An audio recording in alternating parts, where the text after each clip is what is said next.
Hi, I'm Austin Staling from Taxidermy Insider and Staling's Taxidermy. In this video course, we're going to go over how to mount a standing wood duck. As you can see, we have a variety of different wood ducks laid out here. One of the things we want to cover on first is specimen quality. All these specimens are mountable, but some are going to turn out better than others, and some are going to work better for certain poses, such as flying or standing. So in the first segment, we're going to go over specimen evaluation. Before we get started evaluating our specimens, I want to briefly touch on some migratory record keeping and safety.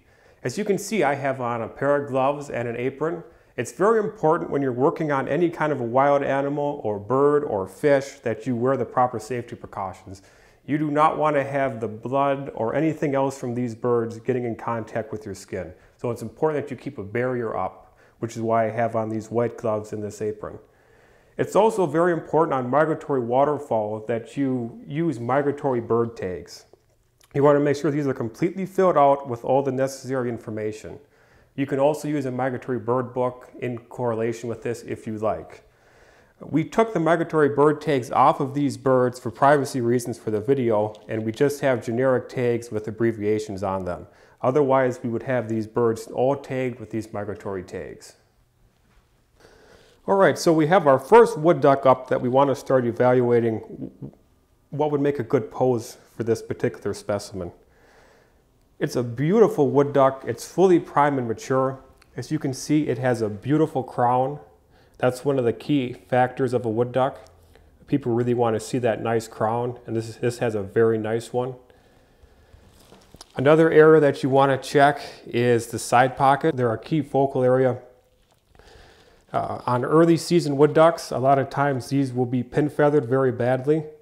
This is a fully mature bird, so these side pockets are very nice. On early season ones, you'd be able to pull these down and see all of the pin feathers or new growth or blood feathers coming through. This is a very good specimen. It does have a couple of broken wing bones. It also is badly shot up on the primaries on this wing. So this would not work for a flying mount. This would be better suited for a standing pose. As you can see, the primaries are shot up. The secondaries look nice, so when we fold this up for our standing mount and tuck it into the side pocket, you're not going to be able to see the damage on the primary feathers, and these nice secondary feathers will hide any primary feather damage that was there along with the side pockets. This wing is in somewhat better condition. As you can see, some of the secondaries have been shot up. It's missing a few primary feathers. This would not deter me from doing a flying pose on this side, because you can hide these by just moving some feathers around. But because of all the damage on the other wing, this is going to be a good standing pose specimen. It also has a broken wing right at the joint right here. Can be somewhat of a difficult repair to make. If this was a flying mount, we'd have to run a wire all the way through to make it work. The rest of the bird looks nice. It's a nice, fully prime, mature bird. Nice feathering on the belly. The feet look good. No damage there. A lot of times these will be full of shot holes, especially with a lot of the new loads that they're using now in their shells, the big square bullets. They really tear into a specimen, especially a wood duck. But this looks nice. The tail's in really good condition. Really no damage on that. We'll go ahead and turn this around. That all looks very nice. It does have a little bit of blood on it. During our washing process, this will all come out. I'm not worried about that. But I do really like how this fully mature bird looks. So this is a good specimen for a standing mount. We'll bring out another bird. Now this bird here has a little bit more shot damage. As you can see, it's real bloody. I'm not as concerned about that, because when we do our washing process, this is all going to wash right out. Before we'd even start skinning this specimen, I'd go ahead and take it over to the sink and start soaking this, spraying it with water to start working all this blood out. It's probably going to have some blood clots deep in the feather root areas. Where the bullets go in, it starts to bleed out, and then that dries and clots. So that's going to be an area that you're going to want to pay close attention to. Otherwise, if you don't wash it thoroughly enough when you're doing your drying process, you're going to have a bunch of dried blood clots on your finished specimen. Then you have to go in and try to cut those out or rewash it. So it's important to take care of that step during the washing process. The wings look good on this specimen. The primary feathers are in good shape. Secondaries look nice. All the coverts, the scaps, everything looks nice. So this would be a good specimen for our flying pose or a standing pose, either one. Tail looks good. Has some nice saddle feathers. Feet are in good shape. No real shot damage. It does have a broken leg. That's not a major concern. We can just run, during our mounting process, we'll just rebuild that area with a wire. An area that you want to look at closely is around the bill. A lot of times there'll be little shot holes in these different areas around where the bill meets the skin. And if you have that, a lot of times the blood and other things will come onto these feathers and can start to cause this to slip. I'm not seeing too much of that though. Everything looks good. It's got a nice crown. So this would be good for any pose. We'll look at one more here quick. Try to find one. This is a good one. So we want to start out with the feet on this one. And as you can see, these feet are starting to dry out. It's been in the freezer for a while. It wasn't wrapped the best. So the feet are starting to dry out. We can rehydrate these feet by taking a syringe with water and injecting it into each one of these toes and into the shank. That's going to re-plump up this foot and make it nice and flexible and give us the ability to inject it properly when we rebuild it later on in the process. I'm going through and I'm checking for broken wind bones. This one does not have any. Tail looks nice. It's got a nice crown. Some of the crown feathers are coming out because it has some shot damage up here on the head area. But most of that will hide just fine. We're going to want to go ahead and start washing all this blood out. As you can see, the crown has some blood clots in it. We're going to want to make sure that we get all this blood out of here when we do our washing. It undoubtedly has some shot holes that we're going to have to sew up as well. Otherwise, this specimen looks really nice. It's got very nice side pockets. No new growth feathers. This would be a good specimen for any pose. It'd be a great flying pose or a good stander. I want to look for one more here to show you, give you an example of shot damage on the bill of the bird. So you can see a BB went right through the bill of this bird.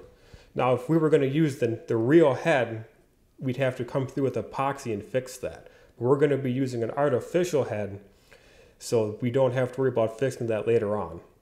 The reason why we use artificial heads on migratory birds like this, ducks and geese, and some upland specimens, is you get shrinkage on the natural bill.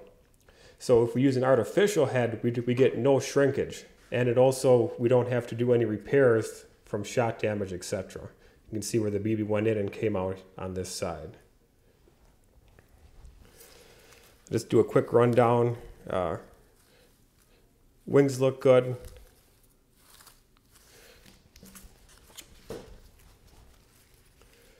Side pockets look nice. This would be a good specimen for any pose, flying or standing, whichever the customer would want.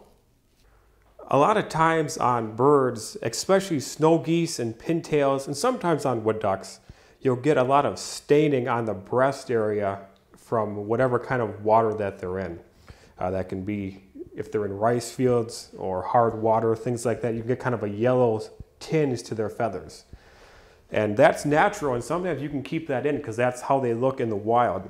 But a lot of times people want a pristine, perfect mount, so they want everything nice and white. So to get rid of that staining on the bird, during our washing process, we'd use something like this rust stain remover, this Wink rust stain remover. And during our washing process, we'd put this in, and that would get rid of all of that staining on the breast area. These all look really good, but sometimes you'll have that on certain specimens. The last specimen that we're going to be evaluating is a fair specimen. It has some good points and quite a few bad points. One of its good points is it has a very nice crown. The colorations look nice through here. It's starting to develop into a very mature bird. It does have a broken wing bone here. The feathers are not shot up too bad. You could still do this as a flyer if you wanted to, but you'd have to hide this damage on this bone here where the bone broke through. It could be done. The side pockets are starting to look pretty nice actually. The only issue with them is they are relatively new growth yet.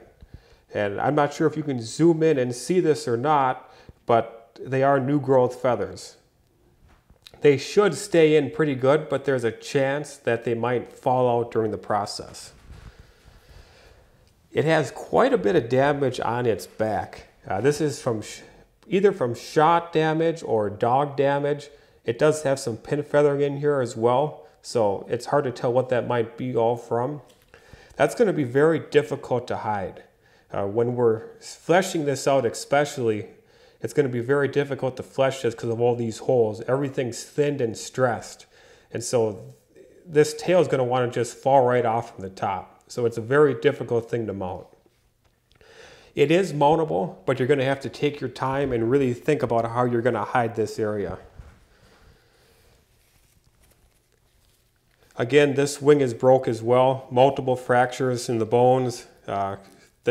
One of the primaries broke here. That's not a huge deal. You could replace that or keep it natural. It has quite a bit of damage here as well. As you can see, it's got a giant hole in it. This is undoubtedly from shot. I would bet more than anything that the dog grabbed this and really ripped, probably carried it in right by the whole tail, dragged it right out of the water like this. Based upon all this damage can be fixed, but you're going to have to really take your time and focus on these areas. It's going to be very difficult to make it look nice again. This would be one that I would consider talking to the customer about, perhaps doing a dead mount or not even mounting it due to all this damage here. Like I said, you could mount it, but you're going to have to put a lot of extra time into it.